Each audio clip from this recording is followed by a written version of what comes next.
Hello, आप सबका स्वागत है। आइए हम कुछ ऐसी योजनाओं के बारे में विस्तार से चर्चा करते हैं। युवाओं को अपना उद्यम शुरू करने की ओर प्रोत्साहित करने के लिए सरकार कई प्रकार की योजनाएं प्रदान करती है, जैसे कि कर्म साथी प्रकल्प, पश्चिम बंगाल कर्मा साथी प्रकल्प योजना 2020 उत्साही इच्छुक या भावी उद्यमियों को वित्तीय सहायता प्रदान करता है। इस योजना के तहत इन युवाओं को स्वरोजगार बनने या खुद का व्यवसाय शुरू करने में सहायता मिलती है, ताकि वो आगे जाकर और अधिक रोजगारी पैदा करने में सहायता करें। कौशल विकास योजना, बिहार सरकार KVY योजना के तहत युवा महिलाओं और सभी युवाओं के लिए ऋण प्रदान करती है। इस योजना के तहत व्यक्ति को 10 लाख का लोन मिलता है। इसमें से 5 लाख रुपए व्यवसाय शुरू करने के लिए सब्सिडी के रूप में दिए जाते हैं और 5 लाख रुपए बैलेंस की तौर पर दिए जाते हैं। बैलेंस के तौर पर दिए हुए 5 लाख कारोबार शुरू होने के 7 साल में वापस करने होते हैं। सब युवा सरकार के अन्य मंत्रालयों की योजनाओं के तहत भी लोन ले सकते हैं। MSMI, अल्पसंख्यक विभाग, बांग्ला श्री योजना इसके उदाहरण हैं। गतिधारा, ये राज्य के पंजीकृत बेरोजगार युवाओं के रोजगार के लिए परिवहन विभाग द्वारा प्रशासित पश्चिम बंगाल सरकार की एक योजना है। इस योजना का उद्देश्य पश्चिम बंगाल के युवाओं के बीच वाणिज्यिक परिवहन व्यवसाय को प्रोत्साहित करना है। जो भी युवा के परिवारों की वार्षिक आय 24,000 रुपए से कम है, वो सब इस योजना के तहत लोन के लिए आवेदन कर सकते हैं। ये बेरोजगार युवा पीढ़ी को ई-कैब और अन्य परिवहन सेवाएं शुरू करने के लिए प्रोत्साहित करता है। इस योजना के तहत युवा को 1 लाख रुपए सब्सिडी के तरीके पे मिलती है और बाकी पैसे वाणिज्यिक वाहन खरीदने के लिए दिए जाते हैं। प्रधानमंत्री मुद्रा योजना, ये लोन योजना विक्रेताओं, व्यापारियों, दुकानदारों और अन्य सेवा गतिविधियों के लिए है। वाणिज्यिक उद्देश्यों के लिए उपयोग किए जाने वाले ट्रैक्टरों, परिवहन वाहनों के लिए भी ये लोन लिया जा सकता है। इस योजना के तहत औरतें भी इस लोन को बिना संपार्श्विक के अपना व्यवसाय खोलने के लिए ले सकती हैं। स्टूडेंट क्रेडिट कार्ड, इस योजना के तहत पश्चिम बंगाल के छात्र वित्तीय बाधाओं को पार करके अपनी पढ़ाई को आगे बढ़ा सकते हैं। ये योजना छात्रों को व्यावसायिक डिग्री और अन्य समकक्ष पाठ्यक्रमों सहित माध्यमिक, उच्च माध्यमिक, मदरसा, स्नातक और स्नातकोत्तर अध्ययन करने के लिए समर्थन देने के लिए डिजाइन की गई है। Medical, engineering, law, WBCS, IPS, IAS जैसे कॉम्पिटिटिव परीक्षाएं लेने वाले छात्र भी इस योजना का लाभ उठा सकते हैं।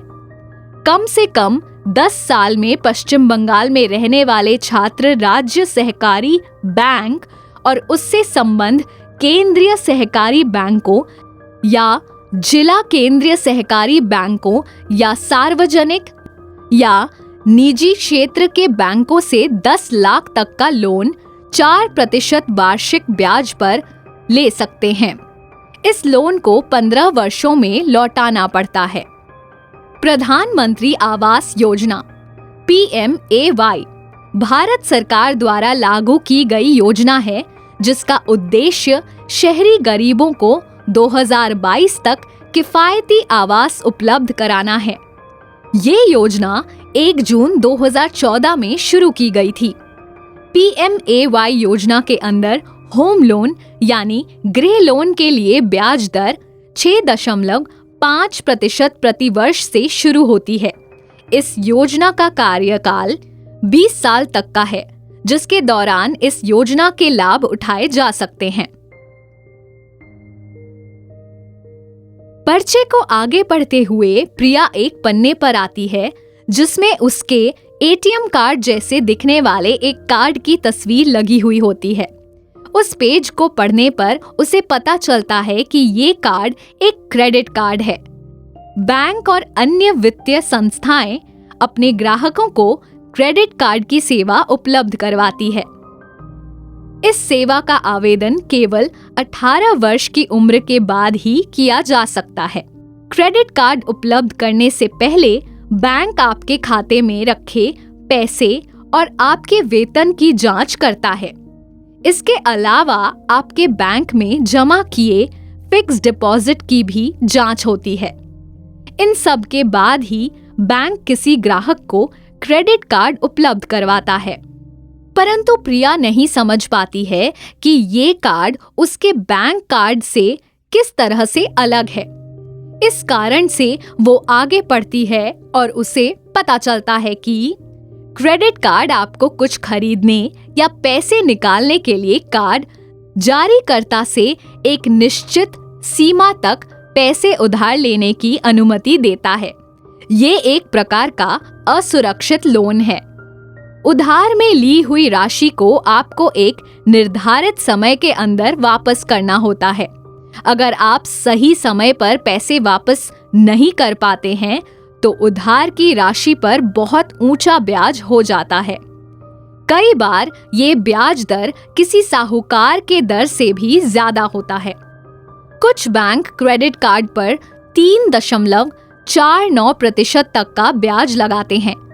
कार्ड जारीकर्ता आपको किश्तों में पैसे लौटाने की सहूलियत देते हैं, परंतु हर किश्त की पूर्ति के साथ साथ आपके उधार के लिए पैसों पर ब्याज भी बढ़ता रहता है। इसी समय विकास चाचा घर आते हैं और प्रिया को पर्चों को पढ़ते हुए देखते हैं। जब उनके पूछने पर प्रिया उन्हें बताती है कि वो क्रेडिट कार्ड की सेवा के बारे में पढ़ रही है तो वो थोड़े व्याकुल लगते हैं। प्रिया, मेरी बात ध्यान से सुनो। क्रेडिट कार्ड का प्रयोग बहुत सावधानी से करना चाहिए। ये एक तरह से उच्च दर पर किए हुए लोन की तरह है। इस कारण से हमें हमेशा इसे एक अंतिम उपाय मानकर चलना चाहिए। ये कार्ड आपके आधार कार्ड से जुड़े होते हैं, जिसके कारण बैंक के पास आपकी सारी जानकारी होती है।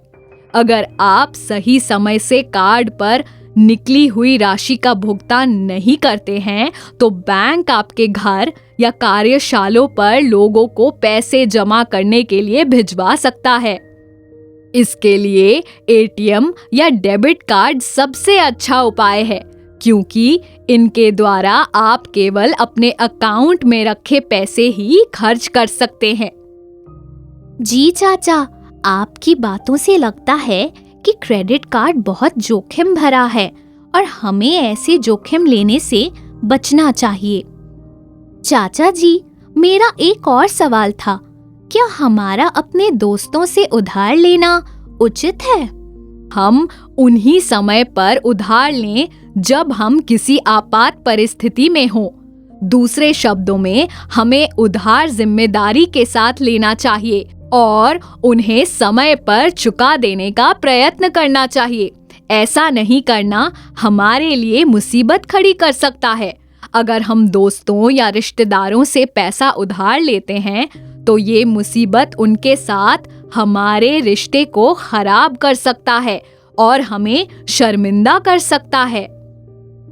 हाँ चाचा जी, आपने सही कहा।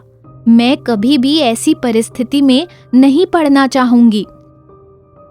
रात को खाने के समय प्रिया मिश्रा सर के साथ की हुई मीटिंग के बारे में अपने पिताजी को बताती है और उन्हें मिले हुए पर्चे दिखाती है। कुछ देर सोचने के बाद विश्वास महाशय कहते हैं, ठीक है प्रिया, मुझे भी लगता है कि बैंक से लोन लेना अधिक अच्छा है। कल ही हम आवश्यक दस्तावेज लेकर बैंक चलते हैं। दूसरे दिन प्रिया और विश्वास महाशय बैंक जाते हैं और मिश्रा सर की सहायता से लोन लेने की प्रक्रिया से जुड़े सारे काम कर लेते हैं। तो इस तरह से प्रिया ने लोन लेने में विश्वास महाशय की मदद की। अब मैं आपको कुछ उदाहरण दूंगी और आपको मुझे बताना है कि इन परिस्थितियों में लोगों को क्या करना चाहिए। आप हाँ या ना में जवाब दे सकते हैं। उदय डेटा विश्लेषण या डेटा एनालिसिस के एक ऑनलाइन पाठ्यक्रम में भाग लेने के लिए 25,000 का पर्सनल लोन लेता है, परंतु जैसे ही उसे लोन के पैसे मिलते हैं वो उन पैसों से नए वीडियो गेम खरीदने चला जाता है। क्या उसे ऐसा करना चाहिए? रागिनी ने एजुकेशन लोन के लिए आवेदन किया था और उसका एक हिस्सा उसे मिल चुका है। इन पैसों से रागिनी कुछ नए कपड़े खरीदने के बारे में सोच रही है जिन्हें वो कॉलेज पहनकर जा सके। क्या उसे ऐसा करना चाहिए? मिस्टर दास ने PMMY स्कीम के तहत लोन के लिए आवेदन किया था जिसे स्वीकृत किया गया है। पैसे मिलने पर उनकी पत्नी कहती है कि उन्हें मिले हुए पैसों से उन्हें परिवार के साथ दार्जिलिंग में छुट्टी मनाने जाना चाहिए।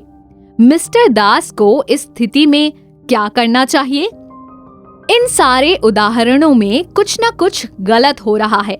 उधार लेने वाले ने किसी कारण से लोन लिया है जिसे वो पैसे मिलने के बाद पूरा नहीं कर रहे हैं और अपनी दूसरी आकांक्षाओं के बारे में सोच रहे हैं।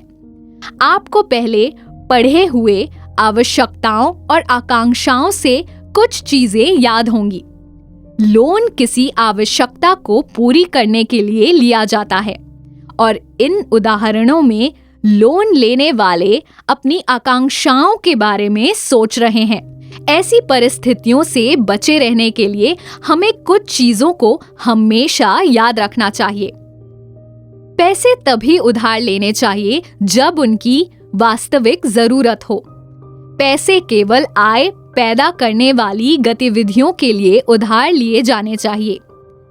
बैंक अक्सर आपको लोन लेने के लिए प्रोत्साहित करेंगे, परंतु कोई भी लोन लेने से पहले आपको बहुत बारीकी से सारी चीजों का हिसाब लगाना चाहिए ताकि आप समय पर लोन की राशि को वापस कर सकें।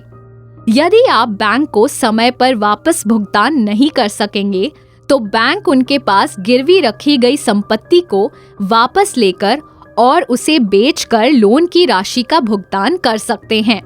सही समय पर राशि नहीं लौटाना आपके रेटिंग पर प्रभाव डालता है। इसके कारण भविष्य में लोन लेने में आपको दिक्कत हो सकती है। ब्याज का दर भी अधिक रूप से बढ़ सकता है। असुरक्षित लोन पर बहुत ब्याज लगता है। इस प्रकार के लोन आपके आखिरी विकल्प होने चाहिए। अगर हम सही समय से लोन की राशि वापस कर देते हैं तो हम आगे जाकर भी आराम से इस सेवा का आवेदन कर पाएंगे क्योंकि हमारी पेय हिस्ट्री अच्छी है।